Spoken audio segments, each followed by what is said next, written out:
But one farmer says, seems to me there was a tea party in Boston that was illegal too. I have directed Secretary Connally to suspend temporarily the convertibility of the dollar into gold. We shall seek to establish and maintain a dollar which will not change its purchasing and debt-paying power during the succeeding generation. As anguished shrieks rose up from the floor of the New York Stock Exchange. Government credit and government currency are really one and the same thing. A reserve of gold and a small reserve of silver. Why do central banks hold it? Well, it's a form of reserves. Why don't they hold diamonds? Well, it's tradition, long-term tradition. Well, some people still think it's money. Good morning and welcome back to the Junius Maltby channel. It's actually more like afternoon here, so good afternoon here. But as it is being a global channel, somewhere in the world, it might be good morning. So good morning to you. Every once in a while, in the mosh pit section of the YouTube comments, you'll get questions or counter arguments that require being addressed. And oftentimes it can spur a good and productive discussion, dialogue, and discourse. And that's what I enjoy about this channel so very much. And oftentimes material, like a video such as this, can be created, good content, where a question such as this can be addressed in an actual full-length video. And I should have probably done this video a long time ago. It's a discussion that I kind of take for granted. I've had this conversation with friends, other gold hawks, and such. And this video, I hope, can serve some of you who might be addressed with the very same topic of conversation, whether it's a family dinner or barbecue, and you have that one Uncle Daryl that wants to tell you that gold's not worth anything because it's just another commodity. So join me, because I think this is going to be a fun piece of content and something we can all refer back to when this topic arises. I may have left something out. I probably didn't cover all of it, but that's okay. This is the extemporaneous ramblings here of the most boring channel on YouTube.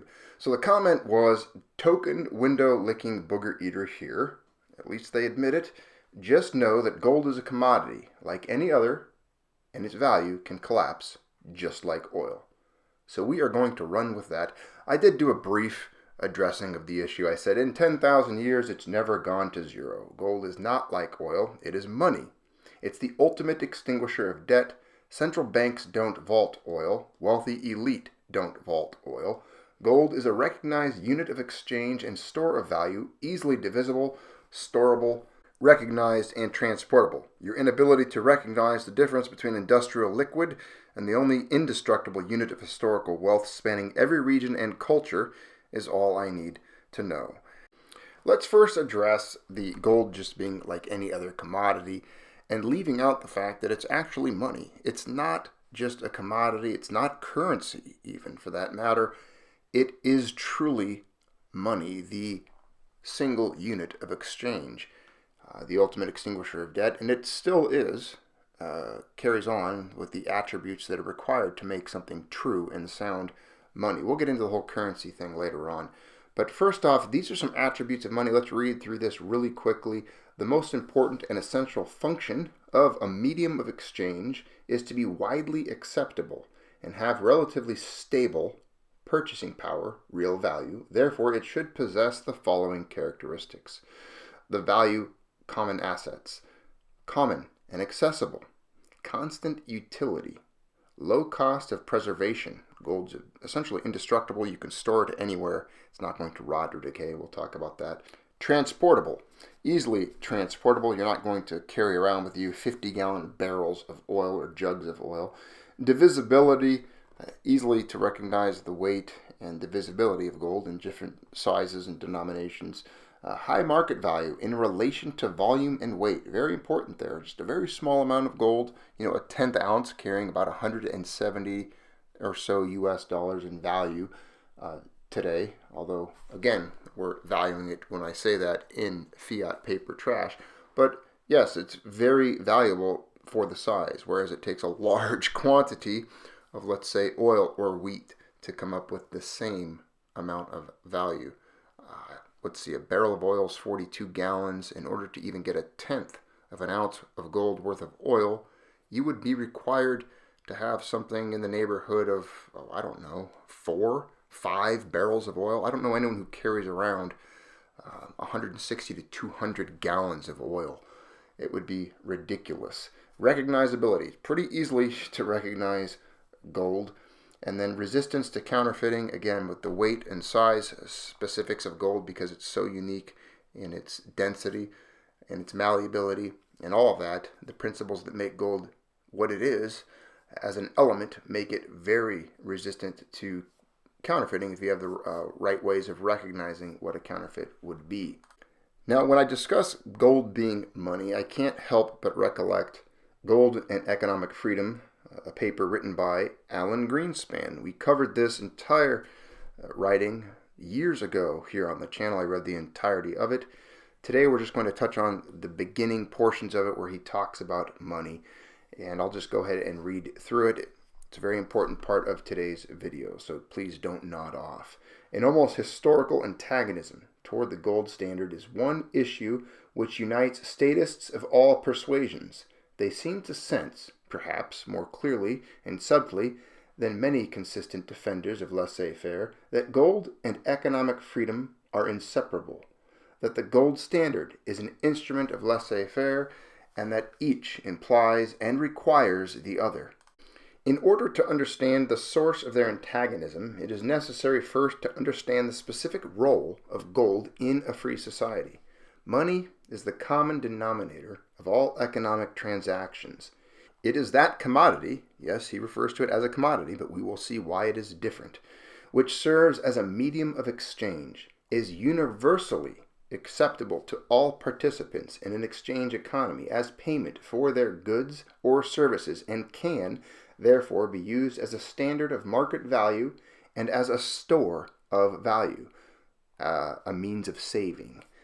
The existence of such a commodity is a precondition of a division of labor economy. If men did not have some commodity or objective value which was generally acceptable as money, they would have to resort to primitive barter or be forced to live on self-sufficient farms and forego the inestimable advantages of specialization.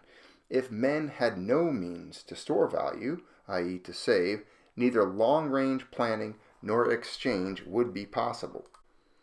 What medium of exchange will be acceptable to all participants in an economy is not determined arbitrarily. First, the medium of exchange should be durable. In a primitive society of meager wealth, wheat might be sufficiently durable to serve as a medium, since all exchanges would occur only during and immediately after the harvest, leaving no value surplus to store.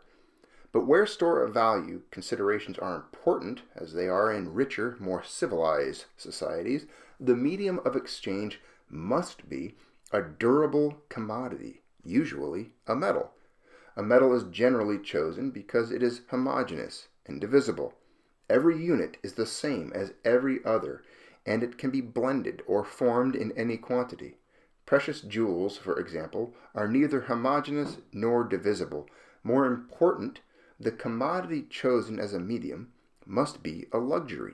Human desires for luxuries are unlimited, and therefore luxury goods are always in demand and will always be acceptable.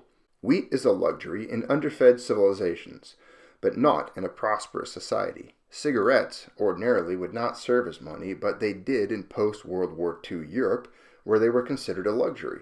The term luxury good implies scarcity and high unit value. Having a high unit value, such a good is easily portable. For instance, an ounce of gold is worth a half a ton of pig iron. And I'll inject this. At today's prices, approximately with gold and oil, an ounce of gold is worth approximately 3,600 gallons of oil. Think of that for a moment. 1 ounce of gold, 3,600 gallons of oil. In the early stages of a developing money economy, several media of exchange might be used, since a wide variety of commodities would fulfill the foregoing conditions. However, one of the commodities will gradually displace all others by being more widely acceptable. Preference on what to hold as a store of value will shift to the most widely acceptable commodity, which in turn will make it still more acceptable. the shift is progressive until that commodity becomes the sole medium of exchange. The use of a single medium is highly advantageous for the same reasons that a money economy is superior to a barter economy. It makes exchanges possible on an incalculably wider scale. Whether the single medium is gold, silver, seashells, cattle, or tobacco is optional, depending on the context and development of a given economy. In fact, all have been employed at various times as media of exchange. I mean, you can recall even a time, the individual I was discussing this with in the comment section brought up the fact that salt was at one time a unit of exchange. Well, great. I mean, we could go on throughout history about what was, in a primitive time, a unit of exchange. Even though gold and silver ultimately it became settled upon and served as mediums of exchange for the last 10,000 years, yes, there were times where people bartered, and I'm sure mastodon jerky or saber-toothed tiger fur coats and tusks and whatnot. They're obsidian. Yes, obsidian itself was a commodity with many of the North American native tribes. However, again, we have to accept that we have moved on since then, and well, we know what money is. We've looked at the definitions of that, and society as a whole globally decided that, wow, gold serves these purposes literally perfectly. Truly, it is the perfect medium of exchange. And the only people that argue against that have nefarious motives in mind, and that is because they want to issue coupons or paper tokens and confetti monopoly money and fiat to kind of steer you away from using the gold. However, they will continue to hoard it, and you, the peasant class, you can use the paper. And we've gone over that time and time again. There is historical precedent dating back a long time, and we've seen the consequences. I mean, this channel's been discussing that since the beginning of my very first video, essentially. So let's continue on. Even in the present century, two major commodities, gold and silver, have been used as international media of exchange, with gold becoming the predominant one. Gold, having both artistic and functional uses and being relatively scarce, has significant advantages over all other media of exchange. Since the beginning of World War I, it has virtually been the sole international standard of exchange. If all goods and services were to be paid for in gold, large payments would be difficult to execute, and this would tend to limit the extent of a society's divisions of labor and specialization. Thus, a logical extension of the creation of a medium of exchange is the development of a banking system and credit instruments, banknotes and deposits, which act as a substitute for, but are convertible into gold. Again, that's the origins of currency, the origins of promissory notes, paper, bills, they are redeemable in the true money, the sound money, the actual commodity. They represented something. They were not empty. They were not just fiat. You could exchange them for the metal. And I'm sure all of you here, as brilliant as you are, members of the Junius Maltby channel, know this, and we've covered it at length. A free banking system based on gold is able to extend credit and thus to create banknotes, currency, and deposits according to the production requirements of the economy. Individual owners of gold are induced by payments of interest, that's where that comes from, to deposit their gold in a bank, against which they can draw checks. But since it is rarely the case that all depositors want to withdraw all their gold at the same time, the banker need keep only a fraction of his total deposits in gold as reserves. This enables the banker to loan out more than the amount of his gold deposits, which means that he holds claims to gold rather than gold as security of his deposits. But the amount of loans which he can afford to make is not arbitrary. He has to gauge it in relation to his reserves and to the status of his investments. And that concludes what we will read there for the Alan Greenspan 1966 letter on gold, and continue our look at gold versus other commodities as money, as a place to hold your wealth, as it relates to the comment that we are addressing. First, let's take a look at this industrial liquid people refer often to as oil. Quite volatile. You can see it there beginning in around 2000, around $25 per barrel per 42 gallons. A lot of speculation involved. You know, it's traded on ETFs. There's leverage. a lot of things happen on Wall Street. It's an international market there for oil. It's consumed, it's burned. There's a lot to it with the oil market, and I would let Paladin Stacker tie in on this if he wants to in the comments. He could really explain the oil markets to everyone if they had questions. Now you see the price of oil skyrocketed. We all remember those days, 2007 and 8, almost touching $150 per barrel, crashing back down to just above $25, $30 per barrel during the economic crisis, 07, 08.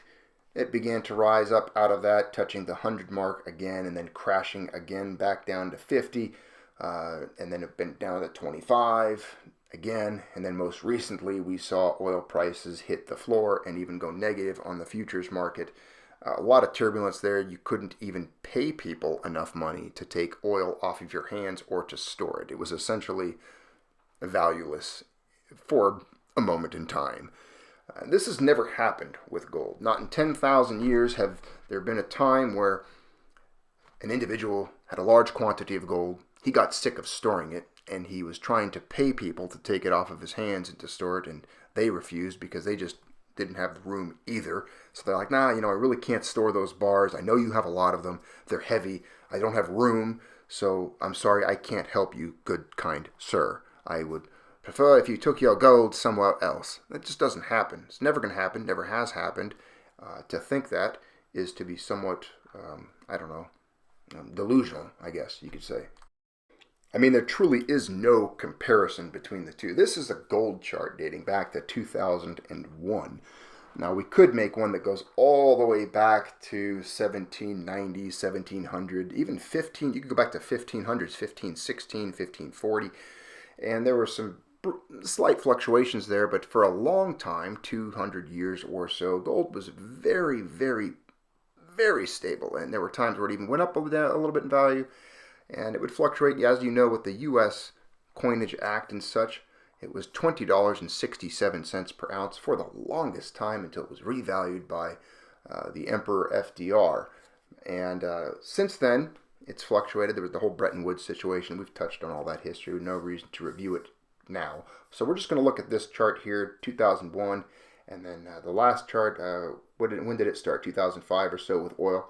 But you can see that beautiful steady incline there with gold. Yeah, there's been some retreats at times, but overall, with the money supply, very good rises as it maintains its store of value versus the amount of currency in circulation. It's really that simple. Gold just maintaining its value, doing its job, and protecting people's wealth against the infinite amount of paper coupons and confetti that are dropped on the globe by the central bankers. Again, just another look here at gold dating back to 1998. You can see it there, quite stable. Of course, it had that sell-off when the financial markets and the paper markets, the COMEX, all the hedge funds, the big bankers had to unload gold to cover their losses due to the financial crisis of 2007 and 8. And again, that happened recently. We saw that too.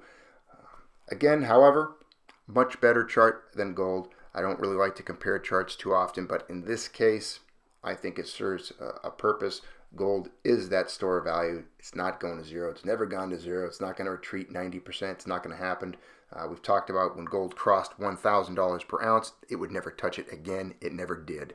Once it blew past 1,000, it has never, ever gone back down to it. It came close, but it's never touched it. Sitting there now, this is tonight, $1,711.43. Now, comparing it to oil as a unit of exchange, there's some barrels of oil. There's a lot more barrels of oil. You're not going to store barrels of oil at your house. Not only can oil rot and go bad and have its own issues, leak, you're not going to want to pack it around. You're not going to want to really pay for goods and services with it. And because of the value versus the amount of weight and size and just the ability to transact with it, oil does not serve well as money. I mean, of course we really could, but do we want to? No, society has agreed, and the masses, the globe, everyone, kind of unanimously at some point, I'm sure, way back when, predates us, we know that, but thousands of years ago, that gold really was kind of the best option.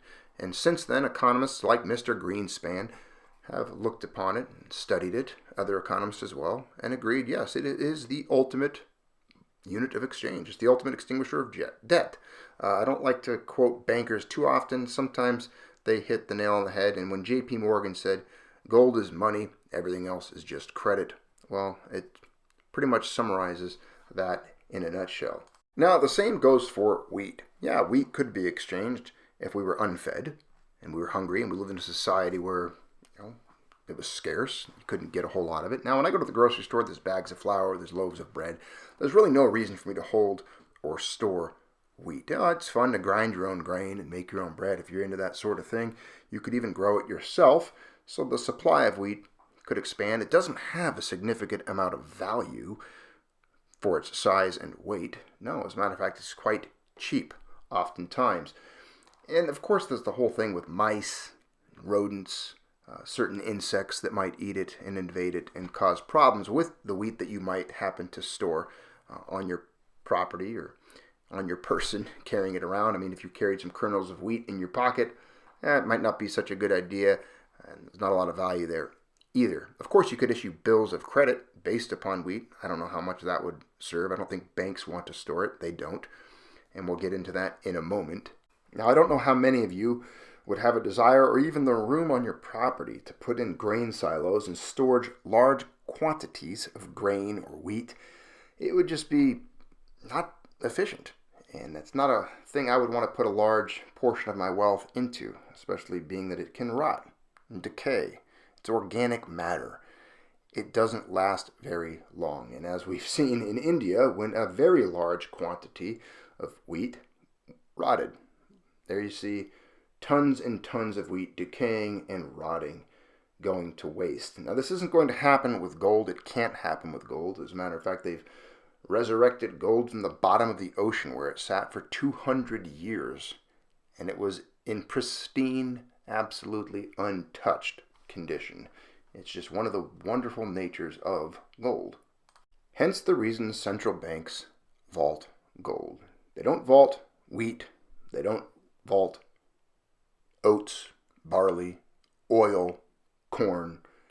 No, they vault gold, and lots of it. Approximately 19%, as a matter of fact, of all above ground stored gold that exists in the vaults of various central banks. And gold continues to serve as the ultimate store and safe hedge, safe store of value and wealth for all people and all currencies around the world. And as you can see here, I know you guys are probably getting sick of this chart, but every day it's essentially the same. The only thing that changes is the average down below, because the 2020 year, the percentage there will fluctuate day to day. But as you can see here in US dollars, only 4 down years. Again, and that's because of the cokeheads on Wall Street, the paper contract prices with the yellow metal. However, overall, those same paper contract prices rise, an average of 10% per year in valued in US dollars.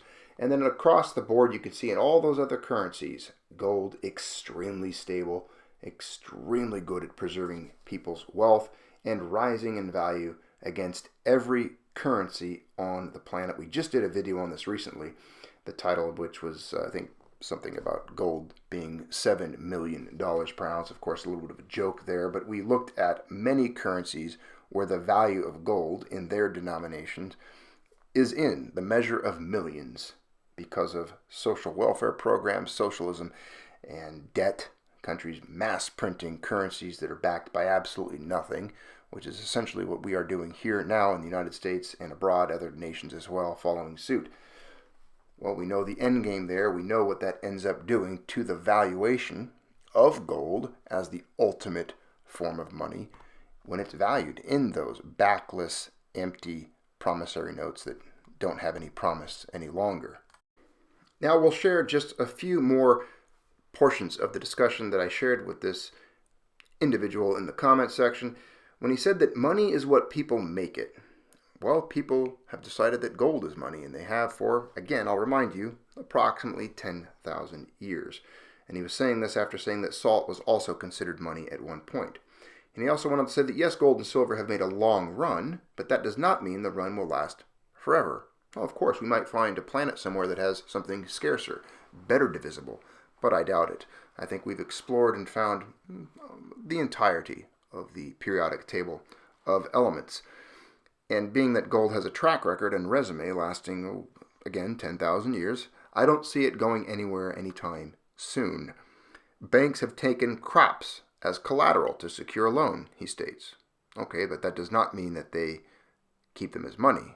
And I can't go to that bank and withdraw, a bushel of wheat and then take that bushel of wheat somewhere else to pay anything with it. Banks don't vault bushels of wheat or oil. We've discussed that. They can take a promissory note as collateral and take a loan out against it, perhaps, but they don't vault those commodities. And he said, by the way, you store oil in barrels or containers in your house. I have quite a few. The only thing I have in my house currently is a half a jug of olive oil and a little bit of canola oil for frying. A good high temp, low smoke oil for cooking some foods. You know what I'm saying. And then he says, can you go to a car dealership and buy a vehicle with gold? Yes, as a matter of fact, you can. I know some car dealerships locally that would be very happy if I walked in there with some gold coins and offered them to exchange for a vehicle. And as a matter of fact, there's the thing called Craigslist where people can barter and trade and use precious metals quite often to attain goods and services. I know an individual who purchased some firearms with some gold coins. He's purchased vehicles with gold coins.